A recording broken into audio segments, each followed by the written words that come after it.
Assalamualaikum warahmatullahi wabarakatuh. Waalaikumsalam. Waalaikumsalam warahmatullahi wabarakatuh. Pada kesempatan kali ini, kami kelompok 2 akan mempresentasikan hasil diskusi kami tentang teori pembelajaran kognitivisme. Selanjutnya, izinkan kami memperkenalkan diri. Saya Daniel Priyandi dengan NIM 2407120116 selaku moderator yang akan memandu jalannya presentasi pada siang hari ini. Dan rekan-rekan saya, Perkenalkan, nama saya Aulia Rizky Ananta dengan NIM 24071200043 selaku penjawab atau pemberi tanggapan pada sesi kali ini. Pengenalan nama saya Fredin saya dengan NIM 24071-244 sebagai speaker atau pembicara. Saya Enitri Soleka dengan NIM 2407120056 sebagai pembicara. Saya Raisa Putri Rosalia Ali dengan NIM 2407120128 sebagai penanya.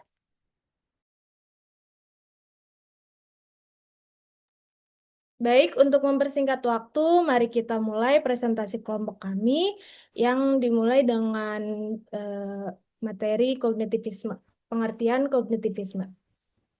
Oke. Kognitivisme adalah teori belajar yang menekankan pada proses belajar daripada hasil belajarnya.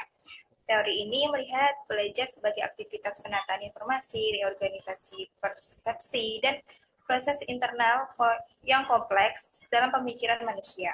Dalam kognitivisme, belajar bukan hanya sebatas hubungan stimulus-respons seperti di teori behaviorisme, melainkan melibatkan proses berpikir aktif dan pengolahan informasi dalam diri individu. Teori ini mengakui pentingnya interaksi antar individu dan lingkungan yang berlangsung sepanjang hayat dengan fokus kognitif yang mempengaruhi cara seseorang memahami dan mengolah pengetahuan baru. Selanjutnya, yaitu tentang tokoh kognitivisme. Yang pertama yaitu ada Jean Piaget. Jean Piaget ini menilai bahwa perkembangan kognitif sebagai proses genetik yang terkait dengan proses pertumbuhan sistem syaraf dan kondisi biologis individu. Jean Piaget mengatakan bahwa kemampuan berpikir dan kekuatan mental diri seorang anak yang berbeda usia, maka perkembangannya intelektual secara kualitatif juga berbeda. Oleh sebab itu, Jean Piaget mengklasifikasikan perkembangan kognitif yang terjadi pada seseorang secara kuantitatif ke dalam 4 tahap. Yang pertama yaitu ada tahap sensori motor. Ini terjadi pada anak usia 0 hingga 2 tahun. Pada tahap ini, anak belajar memahami dunia melalui indera dan gerakan fisik. Anak akan mengandalkan panca inderanya seperti pendengaran, penglihatan, sentuhan, penciuman, dan rasa untuk mengeksplor lingkungan. Sebagai contoh, jika mainan kesukaan bayi ini disembunyikan di bawah bantal, bayi tersebut akan aktif mencarinya karena sudah memahami bahwa mainan itu tidak hilang meskipun tidak terlihat langsung. Lalu bayi tersebut juga akan mengulangi gerakan yang menghasilkan kesenangannya, seperti menggoyang-goyangkan mainan agar mengeluarkan suara. Lalu pada tahap kedua yaitu praoperasional. Ini terjadi pada anak berusia 2 hingga 7 tahun. Pada tahap ini, anak mulai menggunakan simbol dan bahasa. Namun, anak masih cenderung egosentris yang artinya sulit memahami perspektif orang lain. Contohnya, anak mulai menggambarkan dan menggunakan bahasa untuk mewakili objek atau peristiwa. Lalu yang ketiga ada tahap operasional konkret. Tahap ini berlangsung pada anak usia 7 hingga 11 tahun. Pada tahap ini, anak mampu berpikir logis dan terorganisir tentang objek dan kejadian nyata yang konkret. Anak sudah dapat mengklasifikasikan benda berdasarkan karakteristik tertentu dan memahami konsep sebab akibat secara sederhana. Contohnya, anak bisa mengkelompokkan mainan berdasarkan warna atau ukuran, serta memahami bahwa jumlah air akan tetap sama meskipun dipindahkan ke dalam bentuk yang berbeda. Dan yang terakhir yaitu pada tahap operasional formal. Ini terjadi pada anak usia 11 tahun ke atas. Pada tahap ini ditandai dengan kemampuan munculnya berpikir abstrak, logis, dan sistematik. Contohnya, anak mampu berpikir secara abstrak dan membayangkan kemungkinan yang belum terjadi. Lalu, tokoh yang kedua yaitu ada Jerome Bruner.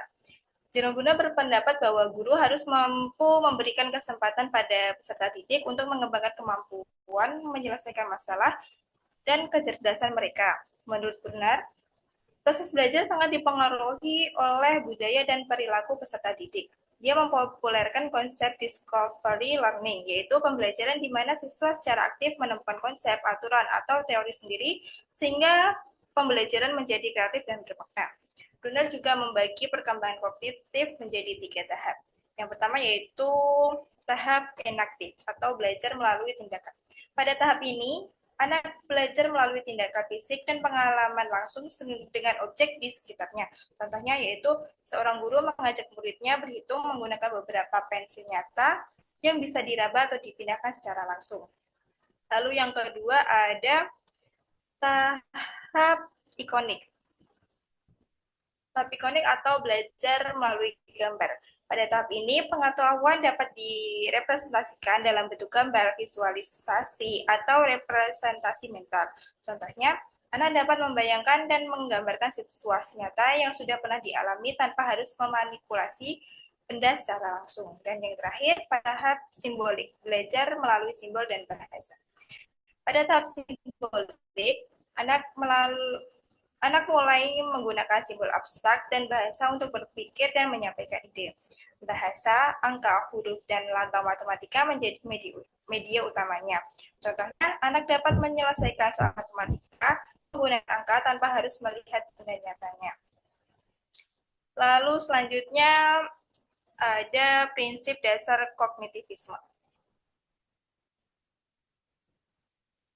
Prinsip ini dengan prinsip pengetahuan diskonstruksi secara internal. Anak sebagai ilmuwan kecil secara aktif membangun pemahaman mereka sendiri tentang dunia. Belajar melalui pengalaman, pengetahuan, bukan hasil menerima informasi pasif, tetapi hasil interaksi dengan lingkungannya. Contohnya, seorang anak akan memahami konsep panas bukan karena diberitahu, tetapi karena inspeksi langsung dengan menyentuh air hangat. Prinsip ini menekankan bahwa proses belajar adalah aktif dan konstruktif, di mana individu membentuk pengetahuan melalui pengalaman pribadi dan refleksi terhadap apa yang telah dipelajari. Oke, selanjutnya materi akan dibawakan oleh rekan saya.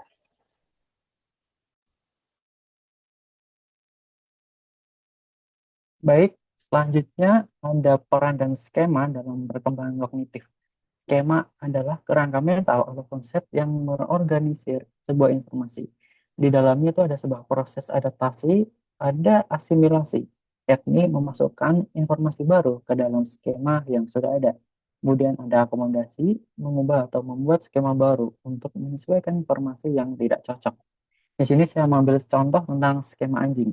Dalam proses asimilasi, anak menyebut kucing juga anjing. Nah, kemudian pada proses akomodasi, anak mulai memahami perbedaan dan kemudian membuat skema kucing yang baru. Apa sih itu yang dimaksud dengan skema anjing dan kucing yang saya contohkan di sini? Nah, di sini dalam proses asimilasi, ketika kita menyocokkan informasi baru dengan sistem yang sudah ada atau skema yang sudah ada, misalnya anak itu punya skema anjing untuk hewan yang berbulu dan berkaki 4. Dan mungkin juga akan menyebut kucing sebagai anjing juga karena sama-sama berkaki 4 dan berbulu. Nah, kemudian pada saat proses akomodasi, anak mulai menyadari ada perbedaan di antara kucing dan anjing. Misalnya pada suara dan bentuk telinga yang berbeda. Maka terjadi akomodasi di sini. Pikiran anak itu menyesuaikan dengan membuat skema baru antara kucing dan anjing. Dan ada ciri-ciri yang dapat dibedakan oleh anak antara kucing dan anjing. Selanjutnya.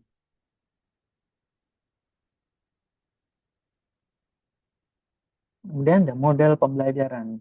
Di sini ada model pembelajaran dari Zenpize dan Jerome Brunner.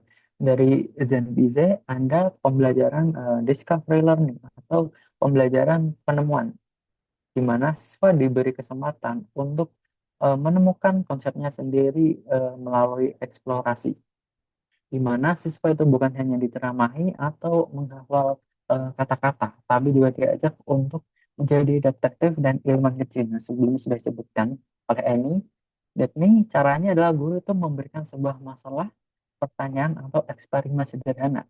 Kemudian siswa itu disuruh untuk mencari jawabannya sendiri, mengotak-atik, ataupun menyelidiki sampai mereka sendirilah yang menemukan konsep atau prinsip yang mereka pelajari. Dan kemudian analoginya tuh seperti daripada memberitahu rumus matematika, siswa itu diajak bermain dengan balok untuk memahami konsep volume, dan hasilnya pemahaman lebih dalam dan tahan lama. Kemudian ada student centered learning. Guru itu sebagai fasilitator dan siswa aktif membangun pengetahuan sendiri. Jadi di sini guru itu tidak terlalu banyak dalam terlibat. Jadi siswa seperti yang sama dengan discovery learning, siswa itu diberikan kebebasan untuk belajar, berkembang dengan mandiri.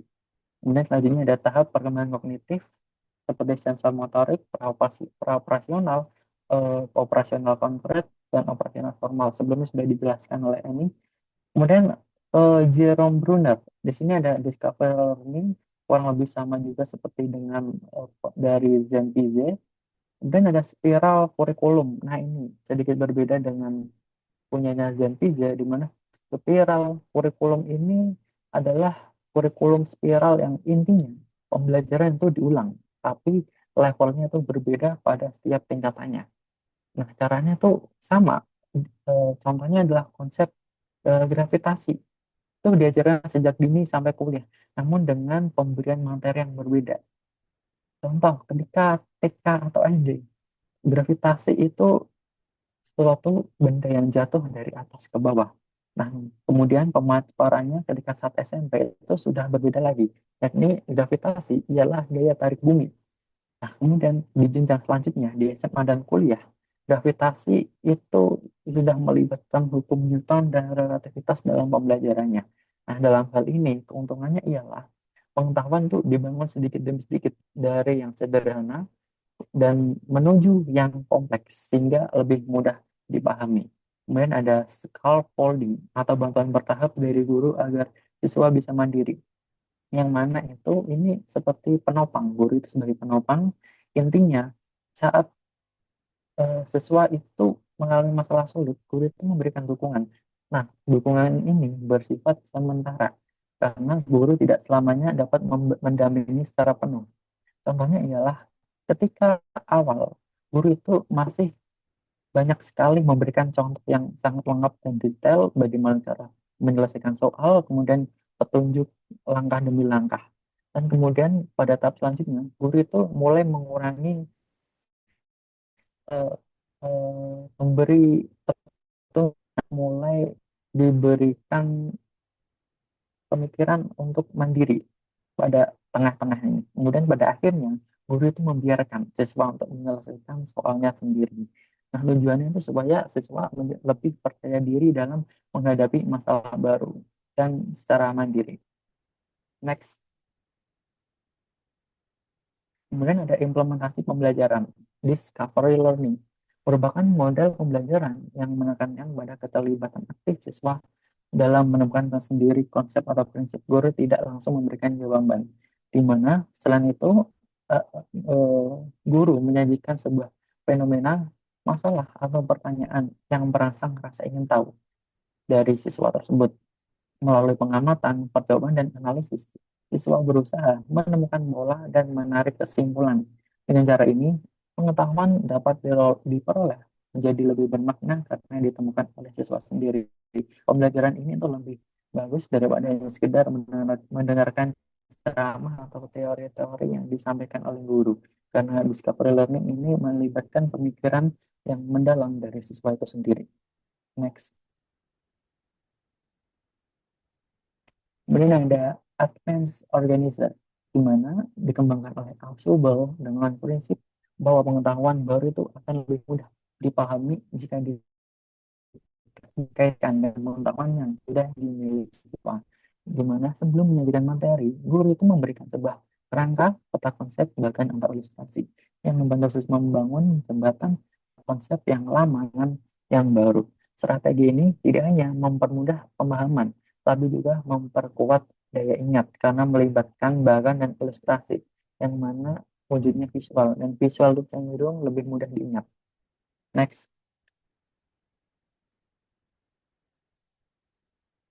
Selanjutnya ada mind mapping, di mana strategi yang digunakan untuk mengorganisir informasi secara visual sehingga memudahkan siswa melihat hubungan antara dua konsep. Ide utama ditempatkan di tengah, kemudian bercabang menjadi subtopik yang saling berkaitan dengan menggunakan warna, simbol, maupun gambar. Mind mapping membuat pelajaran menjadi lebih menarik sekaligus membantu daya ingat karena melibatkan visual. Next. Nah, kemudian ada PBL atau Problem Based Learning. Seperti namanya, PBL ini model pembelajaran yang menggunakan masalah nyata sebagai titik awal pembelajaran. Siswa diajak menganalisis informasi dan merumuskan solusi secara kolaboratif. Sementara guru berperan sebagai fasilitator. Nah, di mana contohnya ini seperti siswa diminta mencari solusi atas pencemaran sungai dengan mengidentifikasi penyebab, dampak, langkah penanggulangan, dan sebagainya macamnya. Dan PBL ini melatih berpikir kritis, kerjasama, dan penerapan pengetahuan dalam situasi yang nyata. Sehingga siswa itu lebih dapat memahami berdasarkan pengalaman yang ia dapat dari langkah nyata dalam PBL ini. Daripada siswa hanya diberi pembelajaran hanya dalam bentuk teori tanpa ikut terlibat terjun ke dalam dunia nyata.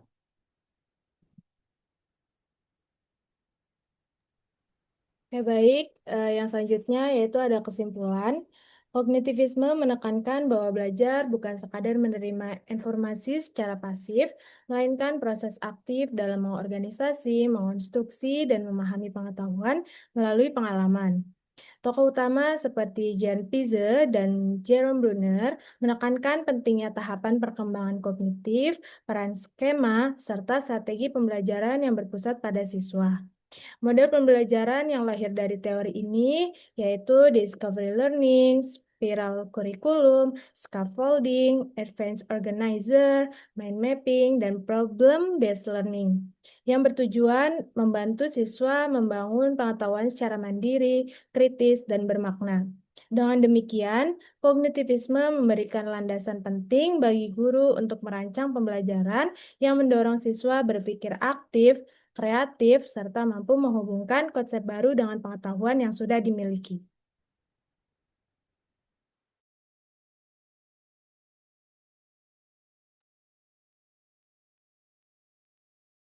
Baik, terima kasih kepada teman-teman semua yang sudah menjelaskan materinya. Selanjutnya kita ada di sesi tanya-jawab dari pemaparan materi yang sudah kami sampaikan. Apakah ada yang ingin ditanyakan? Oke, saya izin bertanya. Di sini saya ada dua pertanyaan. Pertanyaan pertama, menurut teori kognitivisme, setiap anak kan harus melewati tahap perkembangan kognitif secara berurutan ya. Nah, apa sih implikasinya jika ada seorang anak yang lompat tahap atau mengalami keterlambatan di dalam salah satu tahap tersebut? Untuk pertanyaan kedua, dalam problem-based learning atau PBL, siswa dituntut berpikir kritis dan kolaboratif. Menurut kalian, bagaimana cara memastikan semua siswa berperan aktif dan tidak hanya bergantung kepada teman yang lebih pintar? Terima kasih.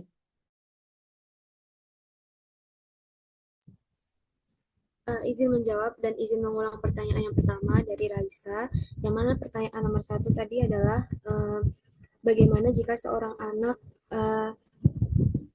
harus melewati tumbuh perkembangan yang kognitif, tetapi dalam implikasinya seorang anak tersebut lompat tahap atau mengalami keterlambatan di salah satu tahap. Apakah benar?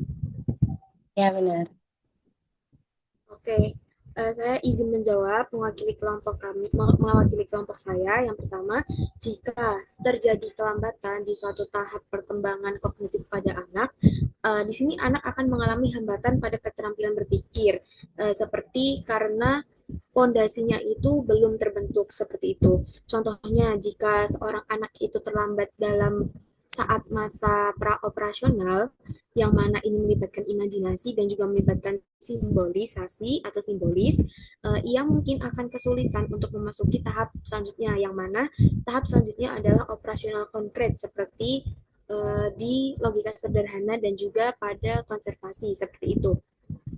Nah, hal ini bisa mempengaruhi keterampilan atau kemampuan akademiknya, misalnya dalam hal matematika dasar seperti itu.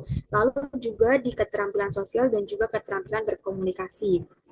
Nah, dari segi pendidikan, peran orang tua dan juga peran guru adalah peran yang sangat krusial untuk menyesuaikan strategi dari pembelajaran dengan tahap kognitif anak yang tertinggal tadi, bukan hanya dengan usia kronologi saja seperti itu. Jika ada suatu tahap anak yang terlewat atau terlambat, penting bagi seorang guru ataupun bagi seorang orang tua untuk memberikan stimulus atau stimulisasi sesuai dengan tahap-tahap yang terlewat tadi, tapi tidak dengan sifat yang memaksa untuk lanjut ke tahap berikutnya seperti itu. Nah, dalam jangka panjangnya, di sini keterlambatan tetap bisa diperbaiki, tapi juga akan tetap berdampak pada kepercayaan diri dari siswa dan menurunnya motivasi belajar dari anak tersebut dan juga di pencapaian akademiknya seperti itu. Jadi jika bisa saya simpulkan, jika ada implikasi atau tahap-tahap anak yang terlewat atau lompat, itu sebenarnya bukan diartikan sebagai anak tersebut gagal berkembang, bukan seperti itu, tetapi tetap akan ada gap dalam pemahaman yang bisa menghambat dari perkembangan seorang siswa tersebut, sehingga tetap perlu distimulasi dan tetap perlu distimulus dari peran orang tua dan juga peran guru sesuai dengan urutannya, yang mana urutannya bertahap dan tidak bersifat memaksa seperti itu. Apakah sudah jelas untuk jawaban yang nomor 1? Sudah. Oke, sebentar. Izin langsung menjawab juga di pertanyaan nomor 2, yang mana tadi di dalam program problem based learning atau PBL kan siswa dituntut untuk berpikir kritis dan juga berpikir kolaboratif. Nah, gimana caranya biar anak itu tidak hanya bergantung kepada siswa-siswa yang aktif aja, tetapi dia juga ikut berperan dalam PBL itu tadi. Apakah benar? Iya, benar. Oke, izin langsung menjawab. Jadi hal ini tuh bisa dikelompokkan atau bisa dibagi dengan beberapa tahap. Yang pertama, adanya pembagian peran yang merata. Seperti contohnya, setiap anggota di sini sudah harus dibagi dengan tugas-tugas spesifiknya, seperti ada yang mencatat, lalu ada yang menyajikan, ada yang mencari data, dan juga ada yang berperan sebagai penghubung-penghubung ide, seperti itu. Nah, dengan begitu, semua siswa mempunyai tanggung jawab dan siswa itu tidak bisa tinggal diam atau menunggu hasil dari teman-temannya karena ia sudah diberikan tanggung jawab atau tugas seperti itu. Nah, setelah kita atau setelah guru memberikan atau membagikan peran pada setiap anak, di sini kita bisa melakukan rotasi atau kita juga bisa melakukan rolling di setiap pertemuan. Tujuannya apa? Supaya siswa tersebut itu bisa berkesempatan untuk melatih keterampilan yang berbeda, jadi tidak berpatok dengan peran-peran yang sudah dibagi saat awal seperti itu. Nah, di sini peran guru juga sangat krusial sebagai pemantau atau sebagai pengaju pertanyaan atau pengaju ide-ide ke siswa yang cenderung dinilai pasif seperti itu. Tujuannya biar apa? Biar siswa tersebut itu bisa untuk terdorong untuk mengemukakan ide dan gagasan seperti itu. Nah, kita sebagai guru tidak hanya melakukan penilaian individu saja saat ada tugas kelompok. Nah, jadi ketika nanti kita seorang guru memberikan tugas kelompok, kita juga harus melihat dan harus menilai tidak hanya dari hasil akhir kelompok itu saja, tetapi juga kontribusi dari masing-masing individu untuk menjalankan tugas kelompok itu tadi, seperti adanya misal refleksi yang ditujukan kepada setiap anak atau setiap individu, dan juga ada mini quiz yang bisa diajukan oleh seorang guru untuk mengetes apakah suatu individu ini paham atau tidak, seperti itu. ini juga bisa membuat seorang siswa itu sadar bahwa partisipasi aktif itu ternyata berpengaruh ya pada nilai tersebut. Jadi tidak bisa selamanya untuk menggampangkan atau selamanya untuk bergantung kepada teman-teman yang aktif saja seperti itu. Nah, di sini kita juga bisa menggunakan teknik seperti think, pair, share di dalam PBL yang mana siswa ini diminta berpikir sendiri terlebih dahulu, berpikir kritis terlebih dahulu, lalu bisa didiskusikan berpasangan dengan kelompoknya seperti itu. Hal ini juga bisa mencegah dominasi satu orang dan memberi ruang juga bagi siswa lain untuk bisa menyumbangkan ide-ide yang ada seperti itu. Intinya, jika boleh saya simpulkan, peran guru dalam PBL ini juga sangat krusial dan juga sangat vital, bukan hanya untuk memberikan jawaban, tetapi untuk memfasilitasi dulu nih interaksi biar setiap siswa itu bisa merasa punya peran penting dalam suatu kelompok. Nah, kalau itu semua sudah dijalankan, menurut saya tidak akan adanya ketimpangan atau tidak akan adanya anak siswa yang terus-terusan bergantung dan juga uh, bergantung kepada teman-temannya yang aktif saja seperti itu. Mungkin itu jawaban yang bisa saya berikan untuk pertanyaan 1 dan 2. Apakah sudah jelas, Raisa? Sudah jelas, terima kasih atas jawabannya. Sama-sama.